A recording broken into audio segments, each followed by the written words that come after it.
All right, so we just arrived at this house. We've got concrete tile roofs up here. These might be synthetic, but we're gonna have to use a drone to do our roof inspection. Therefore, especially with where the panels are located, we're not gonna be able to get to them. So we want to take kind of a faraway shot with the drone and make sure that we know where our panels are, how many panels are on each plane, if there's multi-planes or multi-groups. And then we can get a rough tilt from the ground, but we need to know how many panels are on each plane. So this is an Enphase system. You'll come up to this. These are very common. Okay, so to open these, pull back and pull out. Okay, we usually have a large box like this and a small box like this. We want to go into the small box. And these are not labeled, but they should be. So we would recommend labeling these because these are the different arrays. I should say probably array 1, 2, 3, 4. And these are the shutoffs. So first thing we need to do is we need a long screwdriver like this to get all the way back in here. And there's 4 screws in each corner. I'm sorry, 1 screw in each corner, 4 total. So we'll take that off and I'll show you the wiring behind you. All right, so we got our screws taken out. They're not going to come out. They just loosen, which is kind of nice because you can't lose them. And then you've got a little tab here and a little tab here. Notice we've got some USBs plugged in up here and down here. So be careful. We don't want to go unplugging USBs as we pull this out. 2 hands are better than 1. And really, you just need to pull it out enough to get to these wires.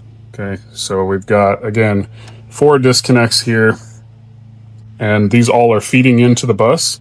And then these wires coming down off the bus are taking everything from the array and bringing it into the house and batteries, etc. So we can get our reading in multiple areas here.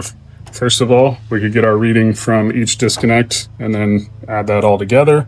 Or we could just go straight down to this wire. And I like to play around with this. I like to say, okay, let me put my clamp meter on each one of these disconnects and see if it does indeed roughly total to this. And am I getting amperage on both lines? Those are all things that you want to verify. So let's go ahead and get the amp meter and put it on here. Okay, so we have our amp meter on the wire here. You can see we've got a readout of 23.1. And again, we've already done this, but we could put our amp meter on each one of these breakers. I'm pulling this panel away a little more. Remember, don't unplug the USBs. Be careful.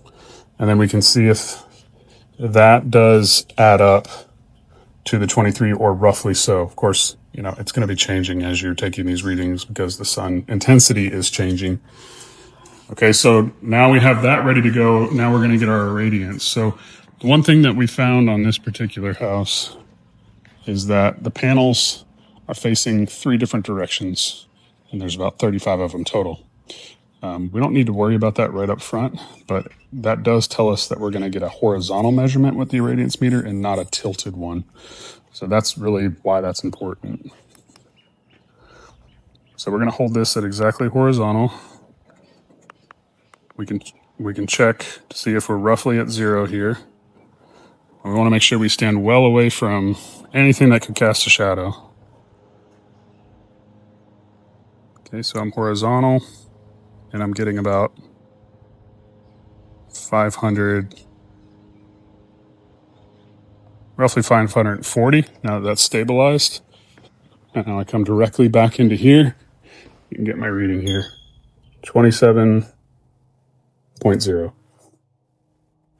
Now I've got those 2 together, and I can put those in the app, and I've got the hard part done. The rest of it is just a fact-finding mission.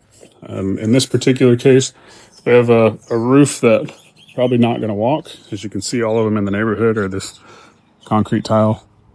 So we're not going to walk the roofs. But in this case, the homeowner was home. The system was installed 2 years ago. and she had all the plans and everything. So she was able to share those with us via email, and then we were able to go through and get what we needed off of them. So there are many different ways to get what we need, to get creative with it. We could always reach out to the listing agent and figure that stuff out. So once we had the information on what the wattage of the panels are and what the wattage of the inverters were, which are also up on the roof, we didn't have access to, then we can go ahead and run our calculation. We've got 3 different batteries here. A lot of times these are not going to have data tags readily accessible, and we're not going to take covers off. But again, you can always just put unknown and note that there are 3 batteries. We just don't know the size of them. At this time, they're out of the they are beyond the scope of our inspection. So, but on the plans it had that these were 10 kilowatt batteries, and we can put that information in if we have it.